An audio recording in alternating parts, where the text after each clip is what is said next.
امام شافعی رحمہ اللہ تعالی امام محمد رحمہ اللہ تعالی کے پاس گئے کہ میں فلاں کتاب آپ سے پڑھنا چاہتا ہوں۔ انہوں نے کہا میرے عزیز میں کتاب تو آپ کو پڑھاؤں گا، لیکن المیہ یہ ہے کہ میرے پاس وقت ہی نہیں ہے، کیونکہ اس کتاب کی کوئی کلاس نہیں ہے، اکیلے آپ کے لیے میرے پاس وقت نہیں ہے۔ پورا ٹائم ٹیبل دیا، کہا اس میں مجھے بتاؤ کون سا وقت ہے؟ کوئی وقت نہیں ہے۔ تو امام شافعی نے پوچھا کہ ہاں ایک وقت نظر آتا ہے پورا نقشہ دیکھ کر۔ کہا جی وہ کون سا؟ کہا جب آپ اس مسجد میں درس دے کر نکلتے ہیں تو وہ اتنے فاصلے پر گھنٹہ لگتا ہے آپ کو، تو دوسرے مرکز میں آپ پہنچتے ہیں، تو یہ جو وقت ہے درمیان میں سفر کا، تو اس وقت میں تو میں آپ سے استفادہ کر سکتا ہوں۔ تو امام محمد نے فرمایا ہاں استفادہ تو کر سکتے ہو، لیکن المیہ یہ ہے کہ جو میری سواری ہے بڑی کمزور سی ہے، وہ بڑی مشکل سے میرا بوجھ اٹھاتی ہے، تمہیں بٹھا کر وہ اٹھی نہیں، چل ہی نہیں سکے گا وہ۔ اس نے کہا استاد اس کی فکر نہیں، آپ سواری پہ بیٹھے، میں آپ کے ساتھ پیدل چلوں گا،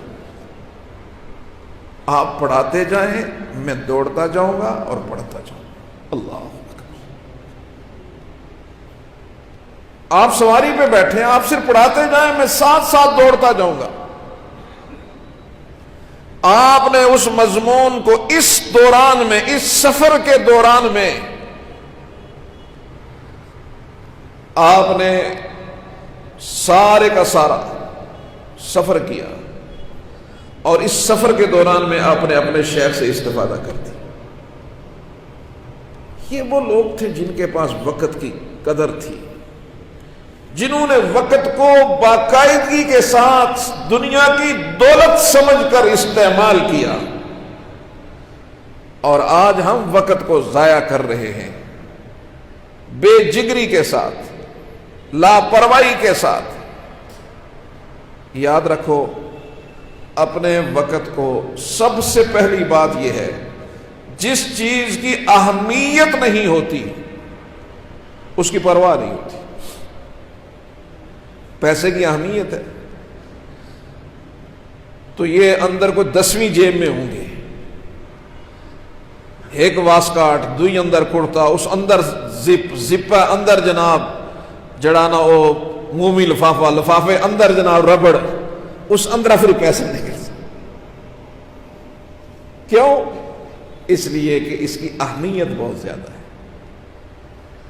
اسی طرح اگر وقت کی اہمیت کا ہمیں احساس ہو جائے کہ وقت کتنا قیمتی ہے، یہ جو سانسیں ہمیں ملی ہیں، یہ جو فراغت ملی ہے، یہ جو آسانی ملی ہے، یہ جو اللہ نے اطمینان دیا ہے، صحت دی ہے، عافیت دی ہے، اس کو ہم کس طرح استعمال کر سکتے ہیں؟ لہذا یاد رکھنا، اس کے لیے سب سے اہم چیز دعا ہے کہ اللہ روزانہ سارے بڑے بوڑھے چھوٹے اللہ سے دعا کریں، اے اللہ ہمارا وقت ضائع نہ ہو جائے، بے مقصد ضائع نہ ہو جائے۔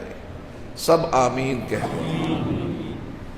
یہ روزانہ اپنی دعا کا معمول بنائیں کہ اے اللہ ہمارا وقت ضائع نہ ہو۔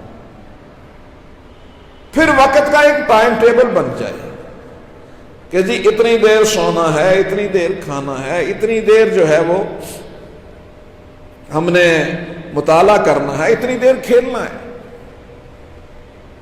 اتنی دیر ایکسرسائز کرنی ہے، اتنی دیر سیر کرنی ہے، واک کرنی ہے۔ ٹھیک ہے، وقت تو استعمال ہو رہا ہے،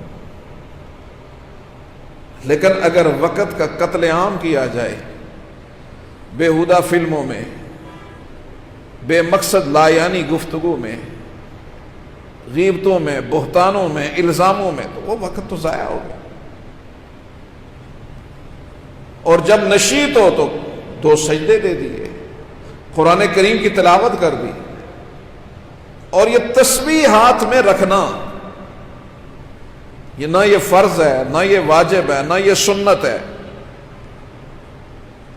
یہ صرف مذکرہ ہے۔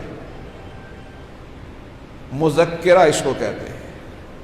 کیا مطلب کہ جب ہاتھ میں تسبیح ہوگی تو زبان قدرتی چلنا شروع ہو جاتی ہے، آٹومیٹک، یہ اس کی خاصیت ہے۔ اچھا خاصا ذکر کرنے والا آدمی اگر ہاتھ میں تسبیح نہیں ہے تو وہ کسی اور میں ہوگا، نہیں ہوگا۔ تسبیح ہاتھ میں ہوگی تو ذکر شروع ہو جائے۔ تو لہذا سفر کرتے ہیں، گھر سے آتے ہیں، جاتے ہیں، تو اس میں تسبیح، سفر کرتے ہیں یہاں سے پنڈی کتنا وقت ہے، تو ہر آدمی کے پاس تسبیح اپنی ہو، ذکر میں لگا ہوا ہو،